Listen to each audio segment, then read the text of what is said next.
And we are joined now by Jeremy Bash, former chief of staff to Leon Panetta at the CIA and the Pentagon, and someone who's actually worked at the House Intelligence Committee as well on the staff. So you've been in all parts of government. Jeremy, I want to play the answers that Pat Cipollone and General Keith Kellogg gave the committee when asked about President Trump's inaction.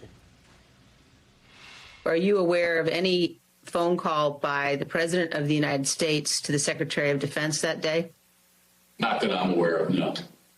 Are you aware of any phone call by the President of the United States to the Attorney General of the United States that day? No. Are you aware of any phone call by the President of the United States to the Secretary of Homeland Security that day? I'm not aware of that, no. Did you ever hear the Vice President, or excuse me, the President ask for the National Guard? Did you ever hear the President ask for law enforcement response? No. So, Jeremy, in terms of the chain of command, in terms of procedures, how extraordinary was it that he did not reach out to any law enforcement or to the Pentagon and did not accept a call from the Pentagon, which was the acting defense secretary was offering help? Well, Andrea, Americans were under attack, and an American installation was under attack. So think about Benghazi, for example. The expectation in a terrorist attack against American facilities and American personnel is that the commander-in-chief, the president, would be directing all available resources to respond. And President Trump did nothing but sit in the dining room. He didn't reach out to the Pentagon. He didn't reach out to the Justice Department. He didn't reach out to the Department of Homeland Security. He didn't reach out to the other 47 law enforcement agencies that operate in the District of Columbia. He essentially not only just was passive, I think that was it was intent. It showed that he actually wanted the attack to unfold. He, remember, during those outtakes, said, "I will not say that the election is over."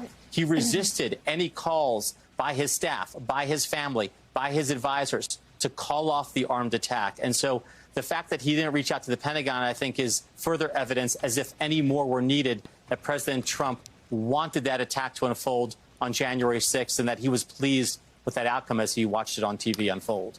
And Mark Milley also saying, you know, as the commander, you're the commander-in-chief, you got an assault going on at the Capitol of the United States of America, and there's nothing, no call, nothing, zero, expressing that with astonishment. I want to go back to another moment we played before, but it's worth playing again. And this is a unnamed security official from the White House talking about the concerns among law enforcement over a rowdy January 6th crowd. This was no longer a rally, that this was going to move to something else if he physically walked to the Capitol. I don't know if you want to use the word insurrection, coup, whatever.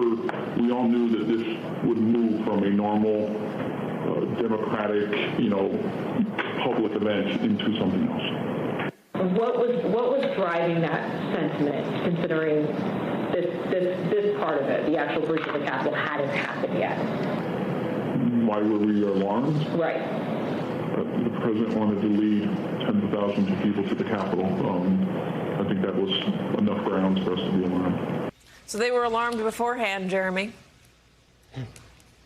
Well, they knew the plan was unfolding, Katie. In fact, whenever you think that there's going to be information or intelligence about a terrorist attack, what do? You task departments and agencies to plan for the defense of the installations of American democracy and for the defense of Americans. And so I think the other dimension here is that the president and his inner circle knew exactly what was going to unfold on January 6th. They put that crowd in Washington. They deployed them, if you will, and they asked nobody, not the intelligence community, not domestic law enforcement, not the Pentagon, to make any arrangements to protect the Capitol or reinforce Capitol Police. And so I think, again, that's an indicator that the president knew this plan was happening, this was his goal, and he did absolutely nothing to stop it. And the fact that Mike Pence was calling the Pentagon and calling the shots from an underground loading dock where he was being held, the vice president, that's not his role. He had to jump in. That's right. He's not in the chain of command. That's right, Andrea. And by the way, neither is Senator Schumer. But, desperate times called for desperate measures. And so, as Senator Klobuchar referenced, individual members of Congress, congressional leadership were taking matters into their own hands and reaching out to all available resources, anybody who could repel the attack. Look, I think it's important to note we don't generally want a president to deploy American military personnel on U.S. soil in the context of some political controversy. But I think this situation was so extraordinary, so unprecedented, so extreme. So many lives hung in the balance, including the life of the vice president, who, of course, is in the line of succession, and the speaker, who's third in the line of succession, that I think the president had to have. He must have called, or he should have called the Pentagon and asked for assistance, and he absolutely did not. We're also going to talk about a little bit later how the riot amounted to a national security risk on a global scale.